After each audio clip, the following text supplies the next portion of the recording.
ప్రముఖ విద్యావేత్త ఆల్ఫోర్స్ నరేందర్ రెడ్డి జన్మదినం సందర్భంగా కాళోజీనగర్ లో ఘనంగా వేడుకలు జరిగాయి.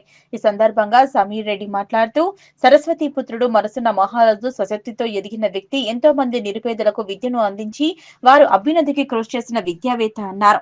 ఆయన ఆయుర ఆరోగ్యాలతో ముక్కోటి దేవతల దీవెనలు ఉండాలని దేవుళ్లను కోరుకున్నట్లు కరీంనగర్ రెడ్డి సంఘం అధ్యక్షులు సమీర్ రెడ్డి తెలిపారు. ఆల్ఫోర్స్ నరేందర్ రెడ్డి జన్మదినాన్ని పురస్కరించుకుని రెడ్డి సంఘం ఆధ్వర్యంలో కరీంనగర్ జిల్లా కేంద్రంలోని కాళోజీనగర్ లో అభిమానుల మధ్య కేక్ కట్ చేశారు. అనంతరం కూరగాయల మార్కెట్ లో ఉన్న శ్రీ వెంకటేశ్వర స్వామి ఆలయంలో ప్రత్యేక పూజలు చేశారు. ఆయన ఆయుర ఆరోగ్యాలతో ఉండాలని దేవుణ్ణి ప్రార్థిస్తున్నట్లు తెలిపారు. ఈ సందర్భంగా నిరుపేదలకు పండ్లు పంపిణీ చేశారు. ఈ సందర్భంగా వారు మీడియాతో మాట్లాడుతూ, ఆల్ఫోర్స్ నరేందర్ రెడ్డి పేదల పక్షపాతి అని, నిరంతరం విద్యార్థుల భవిష్యత్తును గురించి వాళ్ళు ఉన్నత స్థాయికి ఎదగాలని ఆకాంక్షించే వ్యక్తి అన్నారు. సమాజ సేవ కోసం పరితపించే మహాన్నతమైన గొప్ప వ్యక్తి అన్నారు. ఈ కార్యక్రమంలో కాళోజీనగర్ రెడ్డి సంఘం ప్రెసిడెంట్ సమీర్ రెడ్డి, తిరుపతి రెడ్డి, రెడ్డి ఐక్యవేదిక state general secretary, JS general secretary Ranjitha Reddy పలువురు పాల్గొన్నారు. ఈరోజు మన ఆల్ఫోర్స్ నరేందర్ రెడ్డి గారి జన్మదిన శుభాకాంక్షలు.